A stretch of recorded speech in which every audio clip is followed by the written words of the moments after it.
नीचे एडजस्ट कर सकते हैं। अब इसको एडजस्ट करने का क्या मतलब होता है?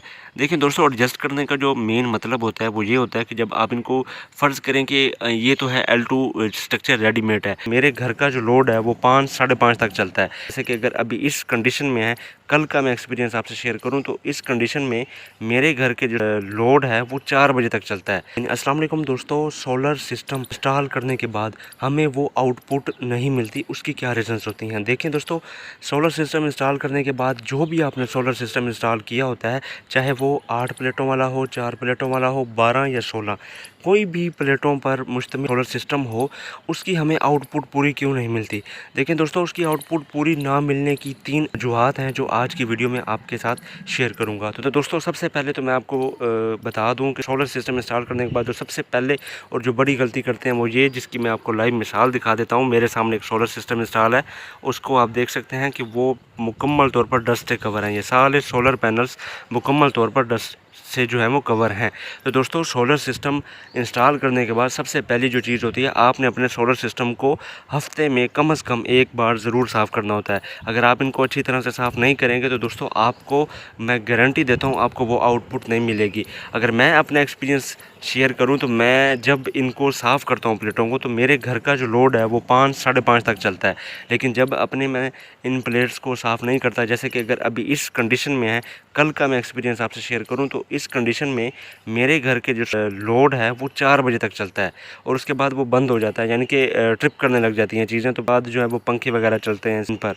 तो इसी की वजह सबसे बड़ी यही है कि इन पैनल्स पर ये इतनी ज़्यादा डस्ट है जिसकी वजह से इन पर सही तरह से जो सूरज की रोशनी है वो नहीं पड़ती और ये वो आउटपुट नहीं क्रिएट करती जो इनको करनी चाहिए। तो सबसे पहले तो जो पहली चीज़ है वो ये है कि आपने अपने सोलर पैनल्स को कम से कम हफ्ते में एक दफ़ा क्लीन करना है। अब ये जो मैं आपको कंडीशन दिखा रहा हूँ, मैं आपको ये 1 वीक की दिखा रहा हूँ, 1 हफ़्ते की दिखा रहा हूँ। ये 1 हफ़्ता पहले मैंने इनको साफ़ किया था और 1 हफ़्ते के बाद आप इनकी कंडीशन देख लें।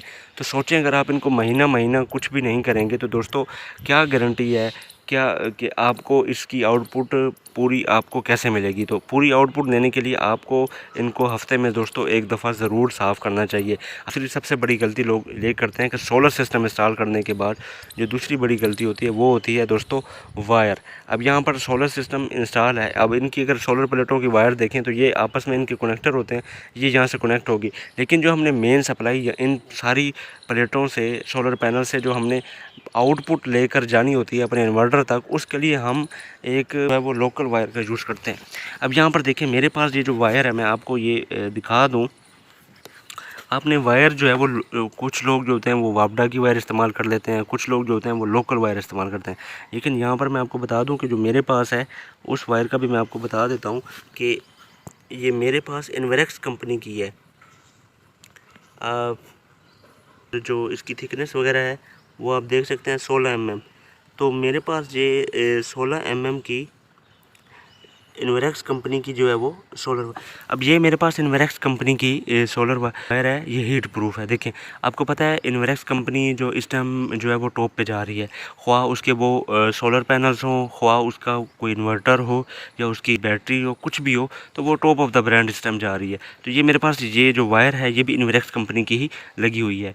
तो ये जो है वो ये सोलर वायर है, ये हीट प्रूफ होती है। ये इसी तरह वापडा के साथ नीचे तक जो है वो जा रही है इन्वर्टर तक। तो ये सबसे जो बड़ी गलती होती है वो यही होता है कि हम यहाँ पर सोलर पैनल लेने के बाद हम जो दूसरी गलती करते हैं वो करते हैं वायर के अंदर। जब हमारी वायर ही नाकस होगी, लो क्वालिटी की होगी, तो हमें वो आउटपुट या वो वोल्टेज नहीं मिलेंगे जो हमें मिलने चाहिए। तो इसलिए आपने अब जो तीसरी और सबसे बड़ी गलती होती है वो दोस्तों हमारी होती है सोलर पैनल्स के स्ट्रक्चर के ऊपर आती है, उसकी वजह से भी हमें आउटपुट पूरी नहीं मिलती। देखें दोस्तों, अभी यहाँ पर ये जो मेरे पास स्ट्रक्चर है, इसकी अगर मैं बात करूँ तो ये मेरे पास है L2 स्ट्रक्चर। L में जो रेडीमेड स्ट्रक्चर जिनको बोला जाता है उसमें 3 किस्में होती हैं, L2, L3 और L4। L2 का मतलब क्या होता है?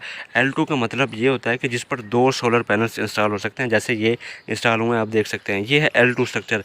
अगर हम L3 की बात करें तो सेम ऐसे ही स्ट्रक्चर होगा, लेकिन वो उसकी हाइट जहाँ से बढ़ जाएगी उस पर 3 पैनल्स इंस्टॉल होंगे। पे। और अगर हम L4 की बात करें तो L4 पर 4 पैनल इंस्टॉल होंगे, उसकी हाइट इस तरह से बढ़ जाएगी। इनमें भी 2 किस्मों के होते हैं, एक होते हैं एडजस्टेबल, एक होते हैं नॉन एडजस्टेबल। जैसे मेरे पास है ये नॉन एडजस्टेबल है, यानी कि ये एडजस्ट नहीं हो सकता, लेकिन इसी में एक एडजस्टेबल आता है, उसको आप एडजस्ट कर सकते हैं। यहाँ पर उसके जो एडजस्टमेंट होती है उसमें इस तरह के वगैरह, इसमें इस तरह के जो है वो नट बोल्ट लगे होते हैं, आप उनको खोल के ऊपर नीचे एडजस्ट कर सकते हैं। अब इसको एडजस्ट करने का क्या मतलब होता है?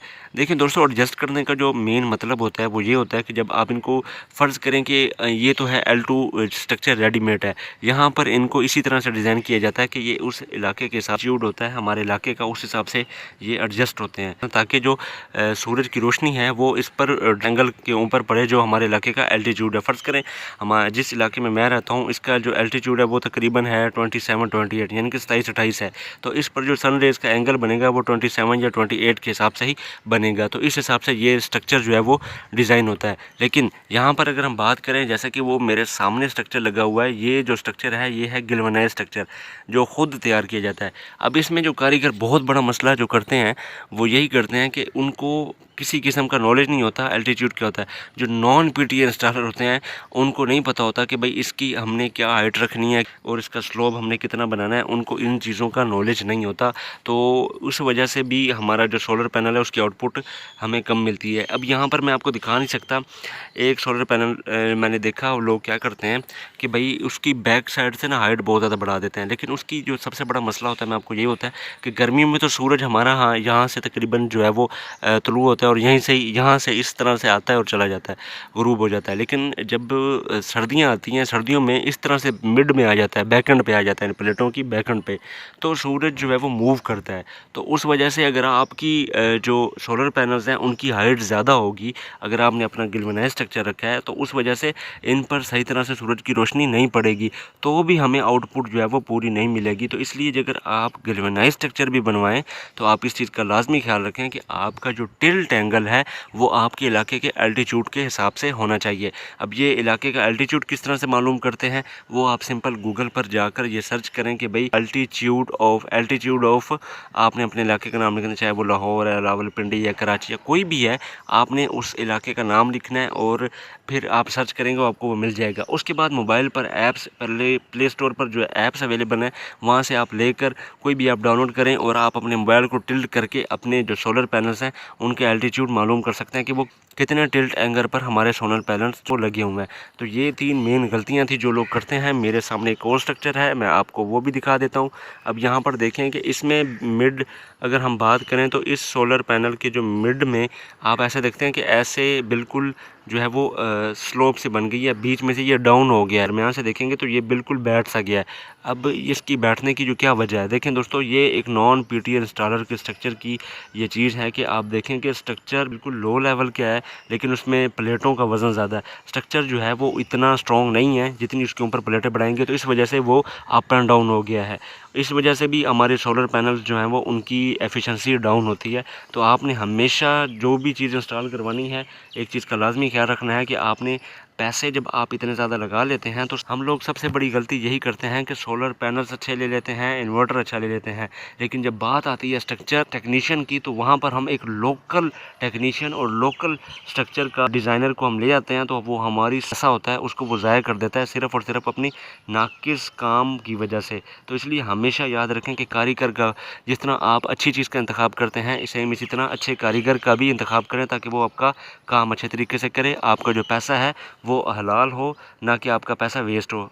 तो ये दोस्तों मेन 3 चीज़ें थी जो मैंने आपसे डिस्कस की। अगर आपके इसके अलावा कोई और नॉलेज चाहते हैं तो वो भी मैं आपसे शेयर कर दूंगा सोलर सिस्टम्स के हवाले से। तो दोस्तों अपने यहाँ रखिएगा ढेर सारा ख्याल, मिलते हैं नेक्स्ट वीडियो में। अल्लाह हाफ़िज़।